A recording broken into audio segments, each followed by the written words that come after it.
You already know this story, or at least you think you do. God puts the first man into a deep sleep.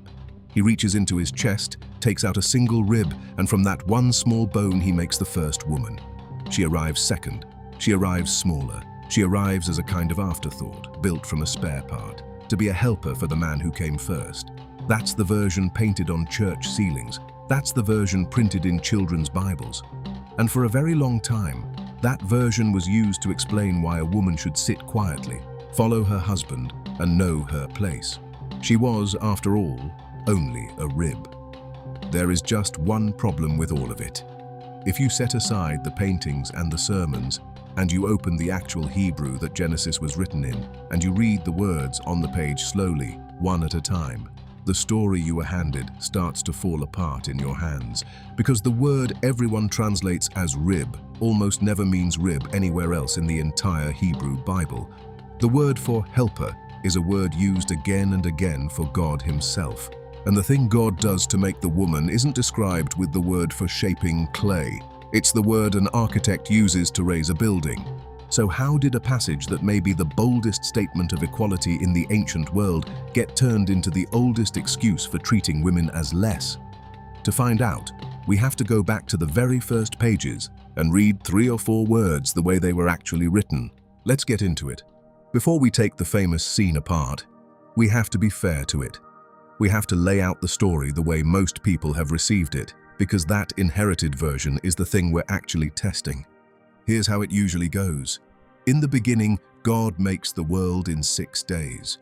On the 6th day, he makes a man, Adam, forming him out of the dust of the ground and breathing life into him. The man is alone in a garden.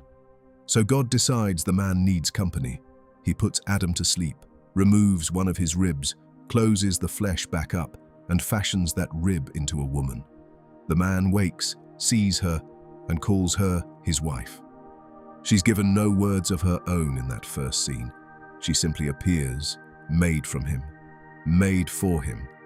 And from those few sentences, an entire architecture of meaning got built over the centuries. If the woman came second, the reasoning went, then she must rank second. If she was made from the man, then she must belong under the man. If she was made to be his helper, then her whole purpose must be to assist him in his. For roughly 2,000 years, in synagogues and churches and courtrooms and marriages, that chain of logic was treated as though it came straight from the mouth of God. Preachers built sermons on it, legal codes leaned on it. Even the New Testament gets quoted in this direction, with lines about the woman being formed after the man, or being the one who was deceived, used to argue that she should stay quiet and submit. Whole libraries of commentary rest on the idea that Genesis chapter 2 settles the question of who's in charge, and the answer it supposedly gives is, not her. And this wasn't some abstract theological footnote that stayed on the page. This reading shaped whether a woman could own property, sign a contract, testify in court, teach, preach, vote, or leave a marriage. It got compressed into phrases that echoed for generations, phrases like the weaker vessel, a woman's place, and knowing your station. Every one of those phrases traces back, in part, to a particular way of reading a few sentences in Genesis chapter 2. So this is not a small or dusty question. The stakes of getting these words right were, for a very long time, the difference between being treated as a full person and being treated as something less. And here's the first sign that something is off with the whole thing, a small clue that tells you how far this reading traveled. For centuries, a lot of people genuinely believed that men have one fewer rib than women, because Adam supposedly gave one up to make Eve. It got repeated as fact in classrooms and around dinner tables for hundreds of years. It is completely false. Men and women have exactly the same number of ribs, the same 12 pairs, and anyone can count their own. A single line in a translation created a myth about the human body that outlived empires. Keep that in mind, because if this one story could invent a fake fact about the human skeleton, it's worth asking what else it invented. And it all starts with that one word, rib. Now, pay attention to this next detail because it explains everything that follows. That entire tower of meaning is balanced on a very small base. It rests on maybe 3 words in the original text. The word for the part God took out of the man. the word for what the woman was made to be, and the verb for what God did to make her. That's it. 3 Hebrew words carrying 2,000 years of weight. And almost nobody who built on that foundation ever went back to check what those 3 words actually say. So let's do the thing they never did. Before we get to the sleep and the rib, we have to back up 1 chapter, because the Bible actually describes the creation of man and woman twice. And the first description says something that most people completely forget is even in there. Genesis chapter 1 gives you the wide shot. 6 days of creation, light and sky and sea and land, and then on the 6th day, humanity. And here is exactly how it's phrased. God says, "Let us make humankind in our image." And then the text says he created them, male and female, he created them. Read that slowly, because it's easy to skate right past. In the very first account, the man and the woman are not made in sequence, one and then much later the other. They show up in the same breath, in the same sentence, on the same day, male and female, both of them, together, stamped with the same image of God. There's no rib here, there's no helper here, there's no ranking here at all. There is one act of creation that produces 2 people of equal footing. I mean, think about that for a second. The Bible's opening statement about men and women is not that one leads and one follows. It's that both of them equally carry the image of the divine. Whatever else Genesis is about to say, it says this first, and it says it without a hint of hierarchy. So then what is chapter 2 doing? Because chapter 2 is where the sleep and the rib show up, and at first glance it seems to tell a different story, a story where the man clearly comes first and the woman clearly comes after. Here's the key to the whole video. Chapter 1 is the wide shot. Chapter 2 is the close-up. It's not a different creation.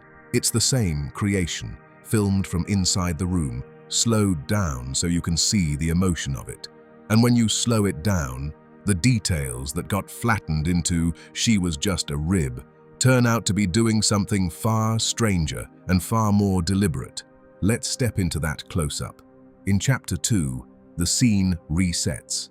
A garden is planted, a single human is placed in it, and for the first time in the entire creation story, God looks at something and says, "It is not good."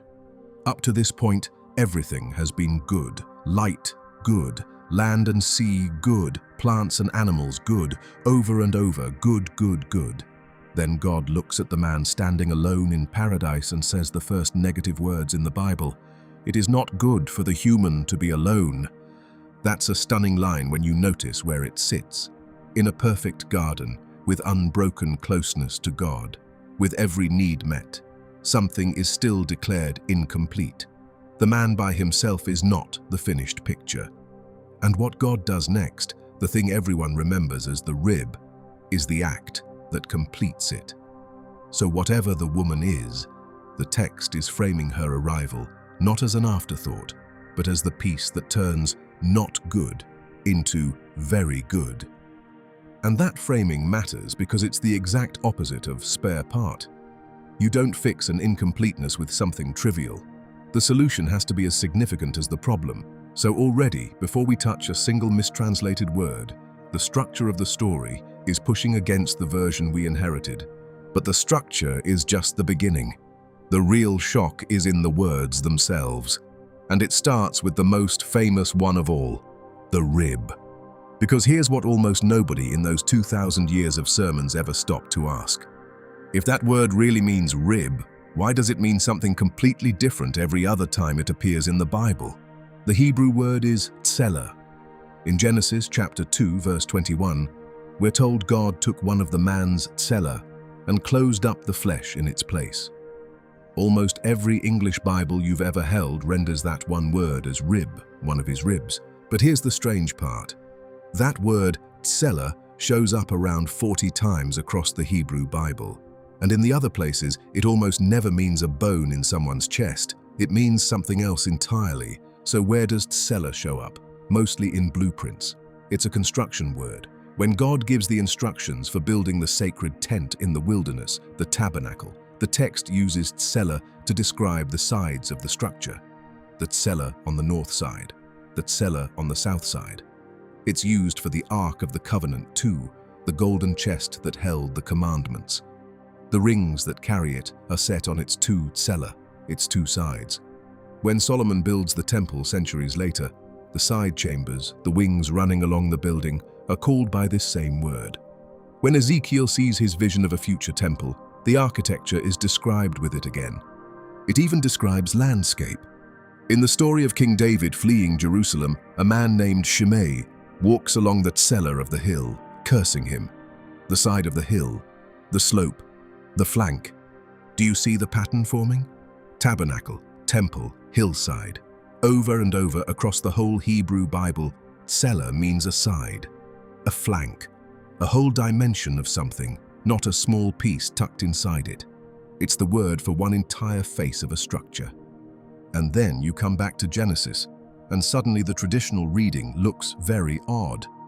Because if this same word means the side everywhere else, then the most natural way to read it here isn't that God took out one little rib. It's that God took a side, a whole side of the human, a full half. And this isn't some fringe modern theory invented to make Genesis sound nicer. This reading is ancient. Long before any of the modern debates, Jewish commentators were wrestling with exactly this word, and some of them landed somewhere that sounds almost unbelievable when you first hear it.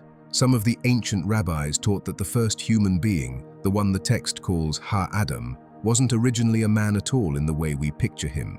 They read the first chapter, male and female, he created them, together with the second chapter, and they concluded that the original human was a single being that contained both, joined as two sides of one body, and that when God took the tsela, God wasn't removing a bone. God was separating that being into two, splitting a single creature down the middle into a man and a woman who had, until that moment, been one. Now, I want to be careful and honest here, because this is where it's easy to overclaim. This two-sided reading is one ancient interpretation among several, and not every scholar accepts it. Not every rabbi taught it. It's a reading, not a proven fact about the text. But here's what matters. It exists at all. Some of the sharpest readers of Hebrew who ever lived, people for whom this was their native sacred language, looked at the word tsela and concluded it meant a side, a half, a splitting of one into two. They did not read spare rib, they read the other half of me. And if that idea sounds strangely familiar, there's a reason. Roughly the same era, in a completely different culture, the Greek philosopher Plato has a character tell a story about how human beings were once whole creatures that got split in two, and how each half now spends its life searching for the other. The Genesis picture and the Greek picture aren't copies of each other, and I'm not saying one borrowed from the other, but it's worth noticing that the deep human intuition that we are somehow halves looking for a whole shows up in the Hebrew word for how the woman was made. So that's the first word cracked open, not a rib, a side, possibly a full half of the original human, which means the woman isn't a small piece taken from the man. In this reading, she's one of the two equal halves that the first complete human was divided into. That's a very different thing from a leftover bone. But the word for what was taken is only half the sentence. There's a second word here that almost everyone reads right past, and it might be even more telling than the first. It's the verb, the word for what God actually did to make the woman. Go back a few verses to where God makes the man. When the text describes the creation of Adam from the dust, it uses a specific Hebrew verb, yatsar. Yatsar is the word for what a potter does, to form, to mold, to shape something out of soft material with your hands. God formed the man like a potter shaping clay. It's an intimate, earthy, hands-in-the-mud kind of word. Now watch what happens when we get to the woman. The text does not reuse yatsar. It switches to a different verb entirely. The word is bana, and bana does not mean to mold or to shape. Bana means to build. It's the word used for constructing a house, raising a city, building the temple. It's an architect's word, a builder's word. Something made with design, with structure, with intention, stone upon deliberate stone. Sit with that contrast for a second, because the text chose these words on purpose. The man is molded from dirt like a lump of clay. The woman is built like a temple. One is shaped from raw earth. The other is engineered from living tissue into something the text treats as a deliberate construction. If anything, the verbs push in the opposite direction from the tradition. The word used for the woman is, if anything, the more elevated of the two. And the ancient rabbis noticed that verb too, and they did something clever with it.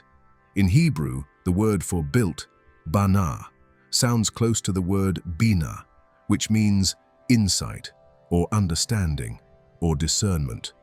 And some of the old Jewish teachers read a deliberate pun into it. They taught that when the text says God built the woman, it's hinting that God built extra understanding into her, that she was given a deeper measure of bina, of insight, than the man. Now, that's a piece of rabbinic interpretation, a wordplay, not a hard claim of the plain text, and I'm flagging it as exactly that. But notice the direction it points.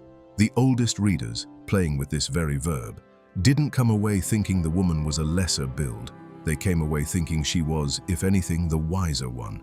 And there's one more small detail packed into that verse, easy to miss, that tells you something about the moment itself. Before God takes the side, the man is put into a tardama, a deep sleep. And tardama isn't ordinary drowsiness. It's the same rare word used later when God puts Abraham into a deep, dread-filled sleep to make a sacred covenant with him. It's a supernatural sleep, the kind that falls on a person when something enormous and holy is happening to them. So the whole scene, read in the actual Hebrew, is not a casual bit of divine surgery to grab a spare bone. It's a solemn, covenant-weight moment, a deep and holy sleep, a side, a full half, taken from the first human, and that half built, like an architect builds, into a second person who completes the first. Which brings us to the third and final word, because even if you grant all of this, even if she's a side and not a rib, even if she's built and not molded, there's still that one loaded phrase left hanging over the whole passage. The reason so many people were so sure the woman ranks below the man. The text says God made her to be his helper. And helper sounds like an assistant, a subordinate, the junior partner, but that's because you're reading it in English. In Hebrew, the word behind helper is one of the strongest words in the entire book, and the being it describes most often by far isn't a servant at all. It's God. Here's the phrase. When God says he'll make a companion for the man, the Hebrew is Ezer Kenegdo. 2 words. For centuries, they got translated as a help meet for him, which over time collapsed into the single English word helper, a helper suitable for him. And you can hear how that lands. Helper. It sounds like a sidekick, someone whose job is to assist the important person while they do the important thing. But let's do what we did with Tsela. Let's not guess what Ezer means. Let's go find every other place the Bible uses it and let the text define its own word. The word is Ezer, and when you track it through the Hebrew Bible, it appears 21 times. Twice it's right here describing the woman, so that leaves 19 other uses. And here's the part that stops you cold. The large majority of those other uses, around 16 of them, are not describing a human assistant at all. They're describing God. Over and over, the Hebrew Bible calls God the Ezer of his people. My help comes from the Lord. God is our Ezer and our shield. The Lord is the Ezer of the fatherless. When Israel is cornered, outnumbered, about to be destroyed, and they cry out for rescue, the word for the God who comes charging in to save them is this same word, Ezer. There's even a famous stone in the book of 1 Samuel. After God delivers Israel from an enemy that should have crushed them, the prophet Samuel sets up a memorial stone and names it Ebenezer. You may have heard that word in an old hymn, Ebenezer. In Hebrew it means stone of help, stone of Ezer. A monument to the moment God showed up as the rescuer when all seemed lost, and it's woven right into people's names. Moses had a son he called Eliezer, which means, my God is my help, my God is my Ezer, and the text says, he chose that name because the God of his father had been his Ezer and rescued him from the sword of Pharaoh. The Psalms are soaked in the word, my help comes from the Lord, who made heaven and earth. Our soul waits for the Lord, he is our Ezer and our shield. You are my Ezer and my deliverer, do not delay. In every one of these, the word describes the stronger party rushing in to save the weaker. Not once, anywhere in the Hebrew Bible does Ezer describe someone inferior serving someone superior. Not once. So now go back and put that word where it actually belongs. God looks at the man, alone and incomplete, and says, "I will make him an Ezer," the same word used for the divine rescuer, the strong one who arrives when you cannot save yourself. That is the word the text chooses for the woman. Read that again, because it detonates the whole "she's just a helper" reading. An Ezer is not a junior assistant handing you tools. In the Bible's own usage, an Ezer is the one who shows up with strength you don't have and does for you what you could not do alone. When the text says, "The woman is an Ezer for the man," it is reaching for one of the strongest roles in its entire vocabulary, a role it otherwise reserves almost entirely for God. I mean, think about how completely that flips the picture. For 2,000 years, this word was used to keep women in a supporting role, literally, and the whole time, the word underneath it was the word for the God who saves. But we're only halfway through the phrase, because Ezer is just the first word. The second word is the one that keeps this from tipping too far the other way. The second word is kenegdo, and kenegdo is what makes this relationship not about dominance in either direction, but about equality. Kenegdo comes from a root, negid, that means in front of, opposite, corresponding to. Think of standing face to face with someone. Think of two things set opposite each other so they match, like a reflection or two halves of a matched pair. Kenegdo means something like corresponding to him, matching him, his counterpart standing in front of him. So put the two words together and feel the balance in it. Ezer, kenegdo, a rescuing strength corresponding to him, a counterpart who stands face to face with the man as his equal and his match. Not above him, which is why it's not a ruler. Not below him, which is why it's not a servant. Directly across from him, eye to eye, the strong ally who completes what he lacks, standing at exactly his level. That is a breathtaking thing for an ancient text to say. In a world where most law codes treated a wife as a piece of a man's property, alongside his house and his livestock, the Hebrew of Genesis reaches for the language of divine rescue and perfect correspondence to describe the woman. Not a possession, not an assistant. A rescuing equal who stands in front of him as his counterpart. And here's a small window into how the meaning got lost in transit. When the famous Old English translation rendered this phrase 400 years ago, it wrote, "a helpmeet for him." In the English of that time, meet was just an ordinary word meaning suitable or fitting, a help suitable for him. That's actually not a terrible rendering of the sense. But then something strange happened over the centuries. Readers who no longer used meet that way started hearing those two words, help and meet, as a single thing. Helpmeet, and then they smoothed it into a word that had never existed at all, helpmate. Suddenly there was this noun, helpmate, that sounded like a domestic assistant, a little wifely sidekick. A word invented by accident, out of a misheard translation, standing in for a phrase that originally meant a rescuing equal who stands face to face with you. The drift from rescuing equal to helpmate is the whole distortion, happening right there in the space of a few centuries of careless reading. And that wasn't even the reading most people were given. Which raises the obvious, uncomfortable question. If the Hebrew is this clear, if the words point this strongly toward equality, then how on earth did we end up with 2,000 years of "she was only a rib made to serve"? Who flattened these words and why? That's the question we're going to answer next. Because the flattening didn't happen by accident, and it didn't happen all at once. It happened the same way these things always happen. Slowly, conveniently, by people who needed the text to say something it didn't quite say. But before we follow that trail, there's a detour we have to take. Because tangled up in all of this is one of the most famous stories about Eve that you've probably heard, a story about a first woman before Eve, a rebellious first wife who was cast out of Eden. You've heard her name, Lilith, and almost everything you've been told about her being in the Bible is wrong. Here's the legend as it usually gets told. Before God made Eve, the story goes, He made Adam a first wife. Her name was Lilith, and she was made the same way Adam was, from the earth, at the same time, as a full equal. And because she was made as his equal, she refused to be treated as less. She refused to submit. And when Adam insisted on ruling over her, she spoke a secret name of God, grew wings, and flew out of the garden forever, choosing exile over subjection. God then made Eve as a second, more compliant wife, this time from Adam's own body, so she would belong to him. It's a striking story. It's been painted, sculpted, written into poetry and novels and songs.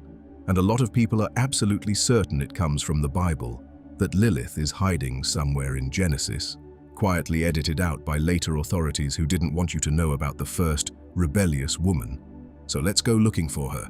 Open Genesis. Read chapter 1, where humanity is made male and female. She's not there.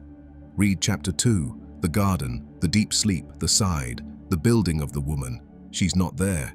Read chapter 3, the fall. Not there. Read every genealogy, every list, every verse of the creation story, front to back, in Hebrew or in any translation you like. Lilith is not in Genesis. Not once. Not hidden. Not edited out. Not lurking between the lines. The story of Adam's rebellious first wife simply is not in the book of Genesis at all. Now, there is exactly one place in the entire Hebrew Bible where the word Lilith appears. 1. It's not in Genesis. It's in the book of Isaiah, chapter 34, in the middle of a terrifying poem about a land being turned into a haunted wasteland.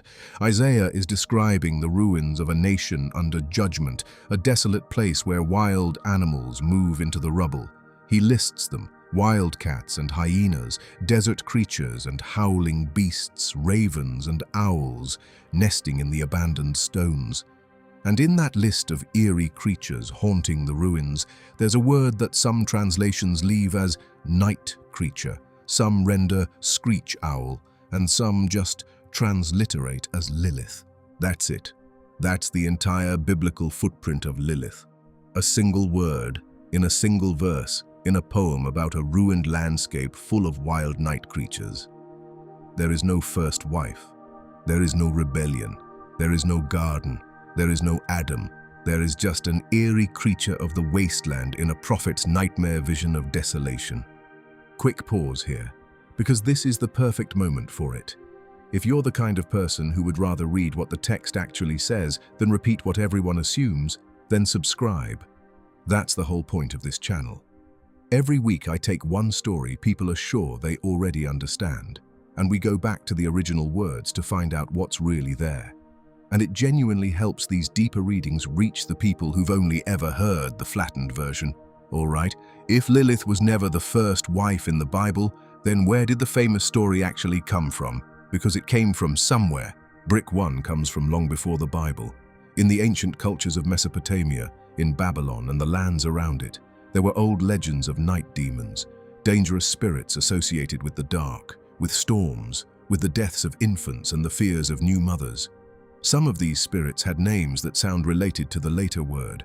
These were part of the folklore of the ancient Near East, the ghost stories of a whole civilization. They had nothing to do with Adam or Eden. They were just the monsters people feared in the night. Brick 2. Over centuries, Jewish folklore absorbed and reshaped some of these older night demon traditions, and the name became attached to a figure of the night, a threat to be warded off with charms and amulets. Still no first wife, still no Eden, just a feared figure of folklore floating around the edges of the culture. Brick 3, and this is the big one, comes from the early medieval period, more than 1,000 years after the time of the Hebrew Bible. There's a text, a satirical, strange, sometimes irreverent medieval work that takes the two creation accounts in Genesis, the wide shot in chapter 1 and the close-up in chapter 2, and tries to reconcile them with a story. If chapter 1 says male and female were made together, and chapter 2 says the woman was made later from the man, then this medieval writer reasons maybe there were two women. Maybe the first one, made equally in chapter 1, was this figure from the folklore. And so, the night demon of old legend gets a brand new backstory bolted on. She becomes Adam's first wife, the one who demanded equality and flew away. Do you see what happened there? The famous story of Lilith. The first wife is not ancient scripture that got censored. It's the reverse. It's a much later legend that got attached to scripture, a medieval attempt to solve a puzzle in the text by importing a monster from folklore and giving her a marriage. Graffiti sprayed over the wall of Genesis, so convincing that people now mistake the graffiti for the wall. And here's the honest, interesting part, the thing I don't want to flatten in the other direction. That medieval writer was reaching for the legend to solve a real tension in the text. The two accounts really are different. Chapter 1 really does say male and female together, equally, and the deep discomfort that the tradition had with the equality baked into the Hebrew is exactly why a story like Lilith could take hold. In a strange way, the Lilith legend is a fossil. It's evidence that readers, for a very long time, could feel that the text was pushing toward equality, and they built elaborate stories to manage that feeling. The monster in the margins is a footprint left by the equality in the text, and that legend refused to die.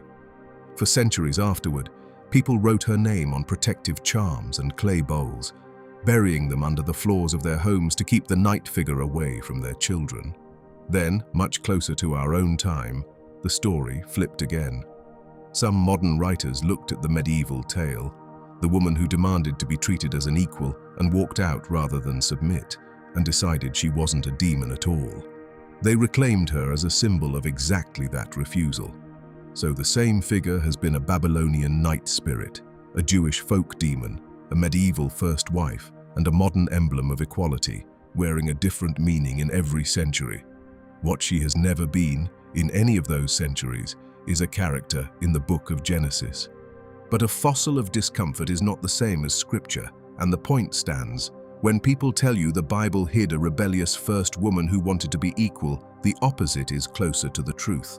The Bible didn't hide an equal woman named Lilith. The Bible put an equal woman right in the center of the story, named her Nothing Yet, built her from the side of the first human, and called her a rescuing strength. And it was later readers, uncomfortable with that, who invented a runaway first wife to explain away the equality they couldn't unsee. So with the ghost cleared out of the room, we can finally get back to the real woman in the real text, and we've arrived at the moment everyone forgets is even in the story. Because after God builds her and brings her to the man opens his mouth. And what comes out is not a command, and not, "Here is my helper." It is the first poem in the entire Bible. And the first thing a human being ever says about another human being will tell you everything about how the text really sees her. Up to this point in Genesis, God has been doing all the talking. God speaks the world into being. God names the day and the night. God gives instructions. The man so far has said almost nothing. He's named some animals, but he hasn't spoken a full sentence of his own. And then God brings the woman to him, and for the first time, a human being speaks. And the text does something it hasn't done once in the whole creation account. It breaks into poetry. Look at how the sentence is shaped in Hebrew. It has rhythm, it has parallel lines, it has the structure of a song. Everything before this was narration. This happened, then that happened. Now suddenly, the man erupts into verse, and the very first poem in the Bible, the first time a human heart expresses itself in words, is a love poem about recognizing another person. Here's what he says. This one, at last. Bone of my bones and flesh of my flesh. She shall be called woman because she was taken out of man. Start with those first two words, because in Hebrew they carry an ocean of feeling. This one, at last. The Hebrew is Zot HaPa'am, and it's an expression of relief and arrival, something like finally, or this time, yes, this is the one. Remember the setup. God had been bringing the animals to the man, one after another, and none of them was a match. None of them was a counterpart. There was a searching going on, a loneliness that nothing in all creation could fill. And then he sees her, and the first word out of his mouth is essentially, finally, at last. Here is the one I was missing. That is not how you greet a servant. That is not how you receive a spare part or a household assistant. That's the cry of someone who has been incomplete and has just been made whole. Relief, recognition, and joy, all in 2 words. Then comes the line everyone half remembers: bone of my bones and flesh of my flesh. It sounds poetic, and it is, but it's also a specific kind of phrase in Hebrew. This exact expression, bone of my bones and flesh of my flesh, shows up later in the Bible in a very particular context. It's covenant language, it's kinship language. When tribes form an alliance, when a people declare loyalty to a king, when family bonds are sworn, they use this phrase: you are my bone and my flesh. It means you are my own, you are kin, we are bound together as one. So when the man says it over the woman, he isn't just admiring her, he's declaring a bond. He's saying the deepest possible version of you and I are one, which lands with extra weight if you remember where she came from. If she really was built from his side, from a full half of him, then bone of my bones is almost literally true. She is his own substance, now standing in front of him as her own person. And then the wordplay, which you can only really see in Hebrew. He says, she shall be called Isha, woman, because she was taken from Ish, man. Ish and Isha. The 2 words sound like echoes of each other, like a matched pair, one built from the sound of the other. The text is playing with language to show correspondence, 2 beings who mirror each other, whose very names rhyme. Now, scholars will tell you, and I want to be accurate here, that historically the 2 words may actually come from different roots. The text isn't making a technical claim about etymology. It's making a poetic one. It's using the sound of the words to say something about the relationship. And what it's saying is that these 2 belong together, that they correspond, that they're 2 of a kind. The poem does in language exactly what the word konegdo did in the earlier verse. It sets them face to face as a matched pair, and the narrator adds one final line to the scene right after the poem that seals the whole picture. The text says the 2 of them were both naked and were not ashamed. Read that in context. Before anything breaks, before the fruit and the hiding and the blame, the man and the woman stand fully exposed to each other with nothing to prove and nothing to fear. No shame, no power struggle, no one covering up or looking down. Just 2 people, face to face, completely open. That is the Bible's snapshot of how it was designed to be. 2 equals, unashamed, standing as one. Hold on to that image, because in the very next chapter it shatters, and the shattering is where the trouble we've been tracing actually begins. So that's the high point. 2 equals, face to face, bound as one, the man singing the first love poem in history over the woman built from his side. If the story ended there, it would be the most beautiful picture of equality in the ancient world. But of course the story doesn't end there, because the next chapter is the one everybody knows: the fruit, the serpent, and the fall. I'm not going to walk through the whole fall here, that's its own video, but I have to stop on one line, because it's the single verse most often used to argue that the man is meant to rule over the woman. It comes after the fruit is eaten, when God describes the consequences that will now fall on everyone. And to the woman, the text says, "Your desire will be for your husband, and he will rule over you." For a long time, that line was read as God's design, as the rule book, as God installing men in charge of women forever. But look carefully at where the sentence sits, because context changes everything. This line is not in chapter 2, in the description of how things were made. It's in chapter 3, in the description of what broke. It's part of a list of damages, right alongside pain and struggle and thorns and death. It is describing the wreckage of the fall, not the blueprint of creation. And that distinction is the whole ball game. In chapter 2, the design, we get Asa Konegdo, a rescuing equal face to face. In chapter 3, the damage, we get one ruling over the other. So the "he will rule over you" is not the way it's supposed to be. It's a description of how it goes wrong. It's naming domination as a symptom of the fall, one of the broken things like weeds in a field, not one of the good things God built. There's even a debate among scholars about that word, desire, teshuka, and whether the whole line is describing a new struggle between the 2 of them. A relationship that used to be face-to-face now bent into a contest for control. Not everyone agrees on the exact shade of meaning, and I won't pretend it's settled, but the big picture is hard to argue with. Domination of the woman by the man appears in the Bible for the first time as a consequence of things falling apart, not as part of the original good design. For centuries, people quoted the symptom as if it were the prescription. And now watch what the man does next, because it's one of the most quietly stunning details in the entire Bible, and almost nobody notices it. Right after all of this, after the fruit, after the consequences, after he will rule over you, after they've been told they will return to dust and die. In that exact moment, in the shadow of the worst news humanity has ever received, the man turns to the woman and, for the very first time, gives her a personal name. And of all the names he could have chosen in that dark moment, with death now hanging over both of them, here is the name he gives her. Chava. In English, Eve. And the text tells you exactly what it means. He named her Chava, it says, because she was the mother of all living. Chava is built from the Hebrew idea of life, of living. Standing at the edge of a world that now includes death, having just been told he will one day return to the dust, the man looks at the woman and names her life. He doesn't name her after the fall. He doesn't name her after the fruit, or the failure, or the loss. He names her after the future, after hope, after every living thing that will ever come. Mother of all living. Think about the courage in that.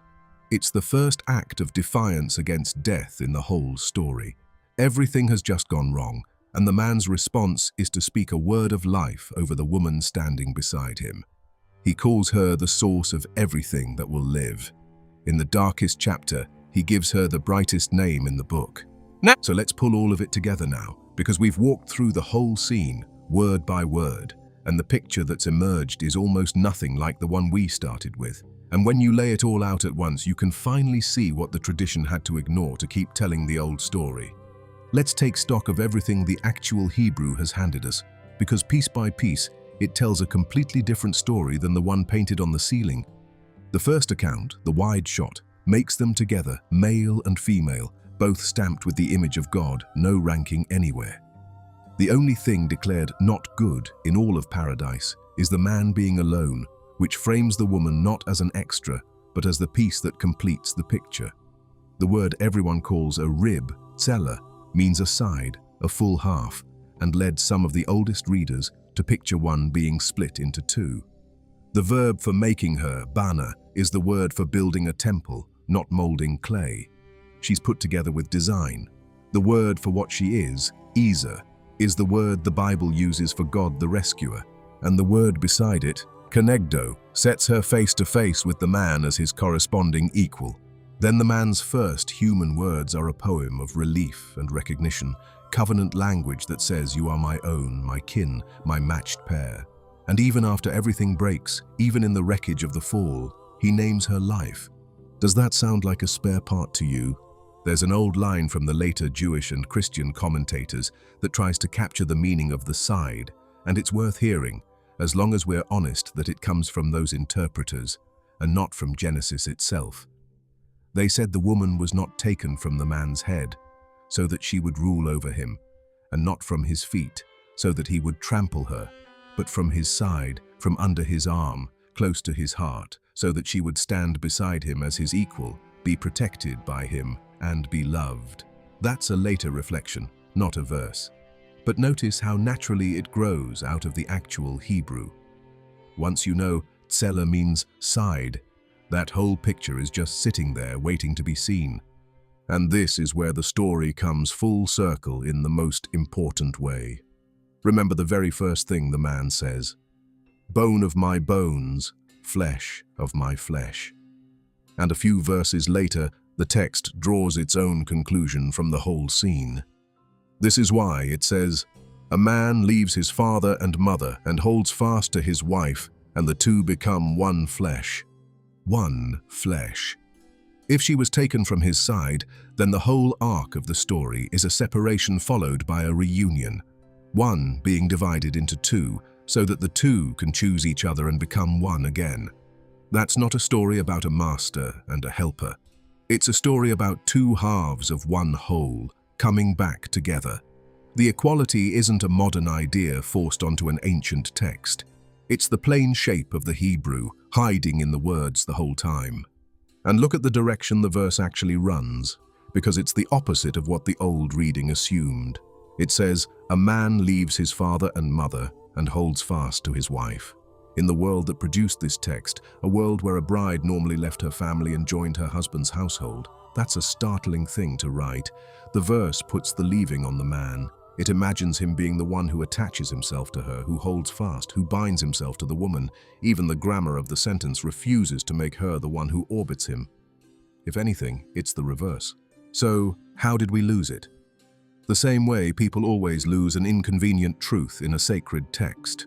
Not by deleting the words, but by translating them softly, reading them carelessly, and repeating the flattened version so many times that it buried the original. Side got shrunk to rib, rescuing strength got shrunk to helper, corresponding equal got dropped entirely, and a symptom of the fall, one ruling over the other, got promoted into God's design. Nobody had to burn the text, they just had to stop reading it closely and let the sermons do the rest. The real distortion in this story was never in the woman. It was in the reading.